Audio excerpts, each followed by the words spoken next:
So before we go too much further into the course, let's just have a quick overview of how children are just absolutely wired to learn through language. Their brains are created and under construction to learn from humans speaking to them. They're wired to learn through language. So children ages birth to 11 are in the sensitive period for language. Dr. Maria Montessori described sensitive periods for various types of learning and development that are going on in the child's life. And the sensitive period for language is actually one of the longest sensitive periods. And it lasts birth, even in utero, really, to age 11. And so through age 11, children can learn the language of their environment without much effort and without an accent. Now, in particularly, birth to age 6, children have absorbent minds. And they take in everything without discretion as they adapt to our world. So in this period of the absorbent mind in particularly,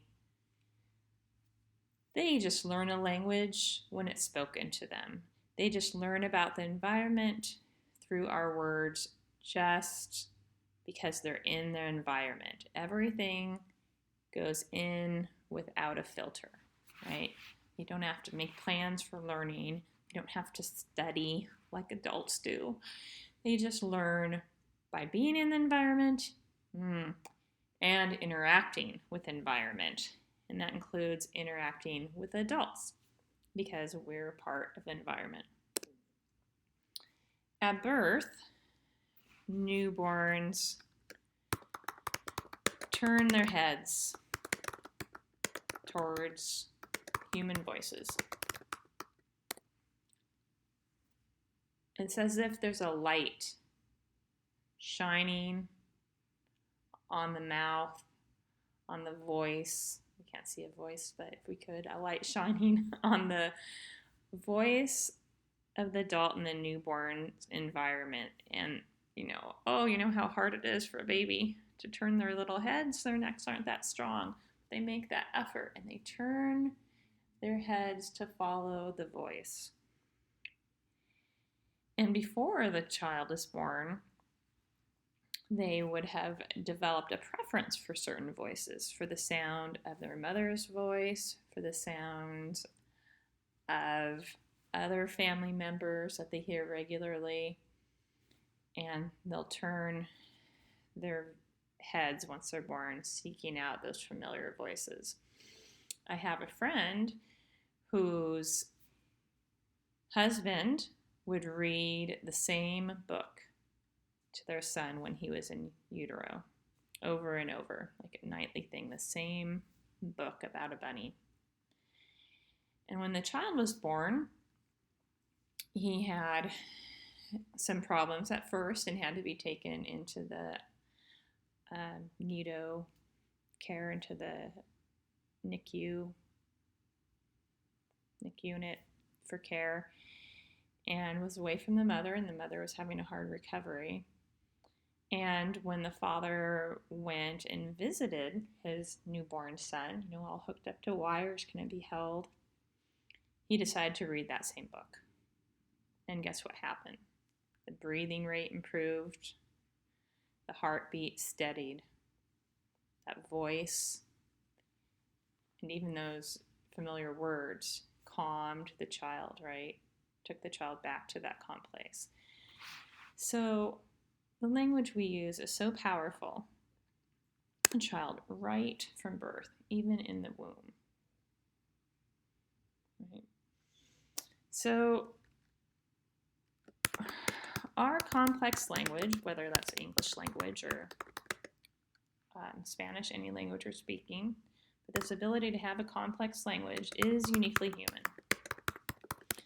Dr. Montessori, and more so her son Mario Montessori, outlined what's known as the human tendencies. So these are tendencies that help us adapt to our environment, whatever time, whatever space, whatever culture we're born into. We have a tendency to develop certain skills, characteristics, and one of them is language, right? So we have a tendency to develop a language, but which language and how we speak it will depend on our environment versus a wolf, that will have its certain sounds and communicate probably more complexly, I'll admit, than we understand, but it will be limited. A wolf can't learn to speak in a very complex way that we can. We can have a language. Humans have had languages that are just, click sounds. We develop languages with all different types of vowels. And so we have a complex language, not just the sounds we make, but the tone of our voice, how we phrase things, which emphasis we put on words. I'm born and raised in Washington State, so when I talk, my sentences lift up like I'm asking a question, even though I'm not. That's, unique to the Pacific Northwest. So we all have our own ways of teaching, speaking, and communicating language, and it's uniquely human. And we can celebrate that and emphasize that and put importance on how much language communicates, how much language teaches, how important the way we share and explore language with children is.